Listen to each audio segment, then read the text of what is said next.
Hello everyone, welcome to chemistry champ. So आज जो topic हम यहाँ पे डिस्कस करने वाले हैं that is structure of proteins.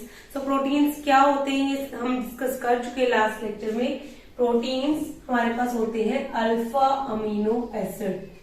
हमारे पास जो अल्फा अमीनो एसिड्स की लॉन्ग चेन होगी उसी को हम क्या बोलते हैं, प्रोटीन। तो आज हम प्रोटीन का स्ट्रक्चर देखने वाले हैं। तो सबसे पहले हम यहाँ पे अल्फा अमीनो एसिड लिखते हैं। ये हमारे पास अल्फा अमीनो एसिड था COOH, NH2 group, H group, R group. So ये हमारे पास क्या था, alpha amino acid.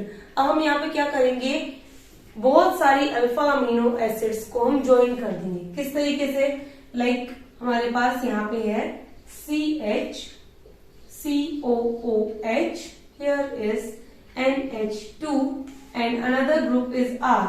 I can take as H as anything else, so I am taking this as a H. So I can write here CH2 COOH. Okay. Now again I am taking here another amino acid NH2. Here CH3. I have replaced this R with CH3. Here COOH. अब हमें यहाँ पे क्या करना है, हमको यहाँ से रिमूव करना है water minus H2O, OH and H. Okay, so we are having here NH2, CH2, CO. Now CO, then this is connected with this NH. Here CH, CH3, COOH. See this bond, इसको हम क्या बोलेंगे, peptide linkage. Peptide linkage. Okay, so इसमें हमने क्या किया है, दो अमीनो एसिड्स की यूनिट को ज्वाइन कर दिया है और इसमें हमने क्या किया है, वाटर का लॉस किया है और ये आ गया है हमारे पास पेप्टाइड लिंकेज। अगर हमने यहाँ पे दो यूनिट यूज की है तो इसको हम बोलेंगे डाइपेप्टाइड। 3 यूनिट यूज करेंगे तो ट्राइपेप्टाइड, 4 टेट्रापेप्टाइड, 5 पेंटापेप्टाइड। ओके, सो इस तरीके से हमारे पास ये लिंकेज आ जाएंगे। सेम हम again one more unit also can consider here. How,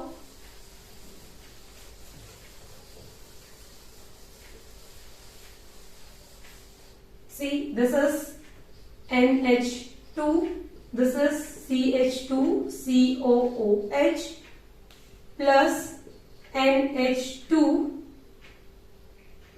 this is CH3 COOH plus I can take another unit that is NH2, here CH3 COOH. So the removal of water from this side, this also. So what is our molecule here, that is NH2 CH2 CO NH, here CH CH3 CO, this is NH CH CH3 COOH. Okay, so see this is our peptide linkage. Here also peptide linkage. So 2 peptide linkage are there, so dipeptide. Okay, like this we can form an protein. Okay, so इसी तरीके से हम क्या करेंगे, बहुत सारे alpha amino acid लेंगे, उनको ज्वाइन कर देंगे तो हमारे पास यहाँ पे किसका फॉर्मेशन हो जाएगा, प्रोटीन्स का फॉर्मेशन हो जाएगा। अब हम यहाँ पे बात करते हैं, ये जो प्रोटीन्स है बेसिकली हमारे पास दो तरीके से क्लासिफाई होते हैं। First is fibrous protein, second is globular protein. If we are talking about the fibrous protein, so fibrous protein में हमारे पास simply proteins present होते हैं, like parallelly. These are the protein chain, like we can consider this is A, this is B, this is G. So these are the name of the alpha amino acid. These are connected in a chain. अगर हम इसी तरीके से हमारे पास दो chains parallelly present है, इसको हम क्या बोलते हैं, इसको हम बोलते हैं फाइब्रस प्रोटीन। लाइक ये प्रोटीन हमारे पास प्रेजेंट होता है आपके हेयर्स में, सभी के हेयर्स में ये फाइब्रस प्रोटीन प्रेजेंट होता है और ये इनसोल्यूबल होते हैं वाटर के अंदर, insoluble in water. How you will learn ये इनसोल्यूबल होते हैं या नहीं होते हैं। लाइक वाटर के अंदर ये हमारे हेयर के अंदर हमारे पास ये प्रोटीन प्रेजेंट होता है। सो हेयर कभी भी डिसॉल्व नहीं होता है वाटर के अंदर। सो इस तरीके से हम याद रख सकते हैं फाइब्रस प्रोटीन जो होते हैं वो कभी भी डिसॉल्व नहीं होते हैं वाटर के अंदर। So these are insoluble in water. Now we are talking about the globular protein. So जो ग्लोबुलर प्रोटीन होते हैं ये हमारे पास कोइल की फॉर्म में प्रेजेंट होते हैं। इनकी एक स्फेरिकल शेप प्रेजेंट होगी। ये किस तरीके से प्रेजेंट होगी कि हमारे पास स्फेरिकल शेप में प्रेजेंट होगी, स्फेरिकल शेप। तो यहाँ पे इसी तरीके से हमारे पास क्या होंगी, लॉन्ग चेन होगी पॉलीपेप्टाइड की, और ये एक दूसरे के ऊपर कोइल होके क्या बनाएंगे, एक स्फेरिकल शेप प्रोड्यूस करेंगे। तो इसको हम बोलते हैं globular protein. For example haemoglobin and another example is insulin, and these are soluble in water. Now globular protein को another 4 categories में classify किया गया है। First is primary structure of protein. Primary structure of protein वो होता है जिसमें हमारे पास basically these are the alpha amino acid, इनका कोई specific sequence होगा and long chain में हमारे पास present होंगे। अगर इसको हम शो करें, किस तरीके से शो कर सकते हैं, इसको हम शो कर सकते हैं by a straight chain of alpha amino acids. तो ये हमारे पास स्ट्रेट चेन है अल्फा अमीनो एसिड्स की। सो इस तरीके से हम क्या शो कर सकते हैं, these are the primary structure of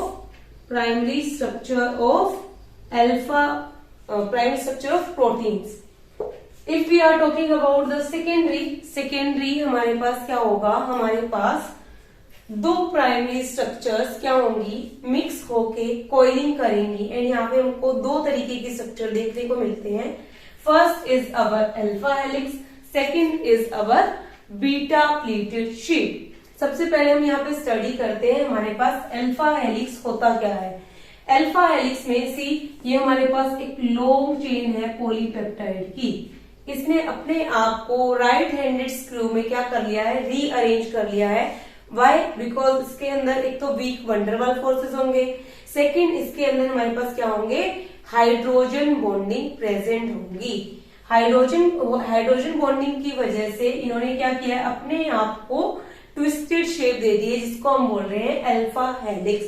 तो यहाँ पे हमारे पास क्या होगा, ये C डबल बॉन्ड O है, हमारे पास एक अल्फा अमीनो एसिड का जो C डबल बॉन्ड O होगा, ये अनदर यूनिट से किससे कनेक्टेड होगा, NH के H से कनेक्टेड होगा with hydrogen bonding. We already know oxygen more electronegative है, हाइड्रोजन पॉजिटिव इलेक्ट्रोपॉजिटिव है। सो इसके बीच में क्या होगा, फोर्सेस ऑफ अट्रैक्शन होंगे और यहाँ से क्या बन जाएगी, हाइड्रोजन बॉन्डिंग। तो इस हाइड्रोजन बॉन्डिंग की वजह से क्या हो रही है, ये जो हमारे पास पॉलीपेप्टाइड चेन जो स्ट्रेट चेन में प्रेजेंट थी, अब इसकी क्या हो गई है, कोइलिंग हो गई है। तो ये तो हो गया हमारे पास फर्स्ट स्ट्रक्चर।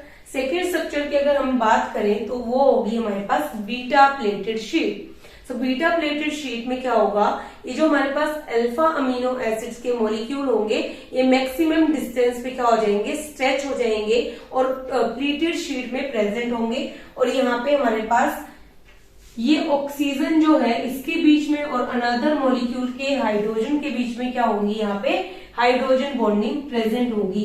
इस तरीके से क्या होगी, एक शीट बनाएंगे जिसको हम बोलते हैं बीटा प्लेटेड शीट। ओके, तो ये हो गया हमारे पास सेकेंडरी स्ट्रक्चर ऑफ प्रोटीन। अब हम यहाँ पे बात करते हैं सेकेंडरी स्ट्रक्चर किस तरीके से हम फॉर्म कर सकते हैं। Like this is our primary structure, this is our primary की अगर हम 2 यहाँ पे क्या ले ले, 2 रिंग ले ले, या फिर 2 हम क्या बोल सकते हैं, पॉलीपेप्टाइड चेन ले ले, तो ये हमारे पास क्या फॉर्म कर लेंगी, इस तरीके से चेन फॉर्म करेंगी कोइल की फॉर्म में।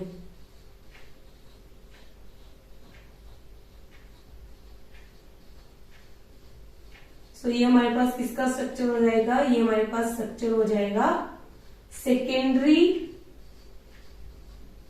Structure of protein. ओके, ये हो गया हमारे पास सेकेंडरी स्ट्रक्चर ऑफ प्रोटीन। अब हम यहाँ पे बात करते हैं टर्शरी स्ट्रक्चर ऑफ प्रोटीन। जो टर्शरी स्ट्रक्चर है, लाइक हमारे पास सेकेंडरी स्ट्रक्चर था, इसी स्ट्रक्चर को अगर हम अगेन फोल्ड कर दे, एक बार और फोल्ड कर दे, तो हमको क्या मिलेगा? टर्शरी स्ट्रक्चर मिल जाएगा।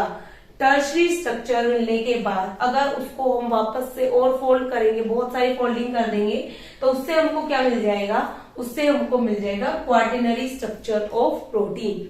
फॉर एग्जाम्पल, दिवाली पे हम सब अपने घरों पे लाइटिंग लगाते हैं। सो लाइटिंग जो होती है वो पूरी एक हमारे पास कॉम्पैक्ट फॉर्म में होती है, गुच्छे की फॉर्म में होती है। तो वो हमारे पास कौन सा स्ट्रक्चर हो जाएगा? क्वार्टिनरी स्ट्रक्चर हो जाएगा। जब उसको हम थोड़ा सा सुलझा लेंगे उन लड़ियों को, तो हमारे पास कौन सा स्ट्रक्चर आ जाएगा? टर्शरी आ जाएगा। और जब हम दो फॉर्म में देखेंगे, लाइक थोड़ी सी रोटेटिंग फॉर्म में देखेंगे, कॉइल फॉर्म में देखेंगे, तो हमारे पास सेकेंडरी स्ट्रक्चर हो जाएगा प्रोटीन का। जब हम पूरी उस लड़ी को हम क्या करेंगे? पूरा अच्छे से सुलझा लेंगे, तो हमारे पास कौन सा स्ट्रक्चर मिल जाएगा? एक सिंगल स्ट्रक्चर मिलेगा, स्ट्रेट चेन स्ट्रक्चर, जिसको हम बोल रहे हैं प्राइमरी स्ट्रक्चर। तो इस तरीके से आप इसको याद रख सकते हैं। प्राइमरी स्ट्रक्चर होगा, उसकी फोल्डिंग होगी तो हमको सेकेंडरी मिलेगा। सेकेंडरी स्ट्रक्चर होगा, उसकी अगेन हम फोल्डिंग कर देंगे तो हमको कौन सा स्ट्रक्चर मिलेगा? टर्शरी। एंड टर्शरी से क्वार्टिनरी। ओके, तो इस तरीके से हमको यहाँ पे स्ट्रक्चर्स मिलेंगे किसके? प्रोटीन्स के। अब हम यहाँ पे बात करते हैं डीनेचुरेशन।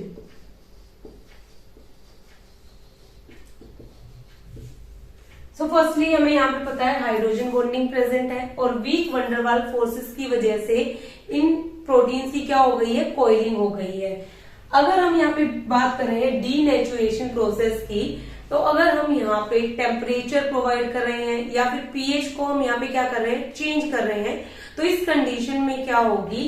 ये जो कॉइलिंग हमारे पास प्रेजेंट है, ये जो कॉइलिंग है वो रिमूव हो जाएगी। ओके, सो ये कॉइलिंग है, अगर हमने यहाँ पे टेम्परेचर प्रोवाइड किया तो ये कॉइलिंग क्या हो गई? रिमूव हो गई। और ये हमारे पास जो पॉलीपेप्टाइड चेन के अंदर हाइड्रोजन बॉन्डिंग थी, hydrogen bonding and weak van der Waals forces थे, तो ये टेम्परेचर से क्या हो गए? ये रिमूव हो गए। एंड यहाँ पे हमारे पास स्टेट चेन क्या हो गई? स्टेट हो गई, चेन स्टेट हो गई। इसी प्रोसेस को हम बोलते हैं डीनेचुरेशन। ओके, सो यही था आज का हमारा टॉपिक। होप ये आपको समझ आया होगा। Hit the like button, share with your friends and subscribe to my channel. Thank you so much.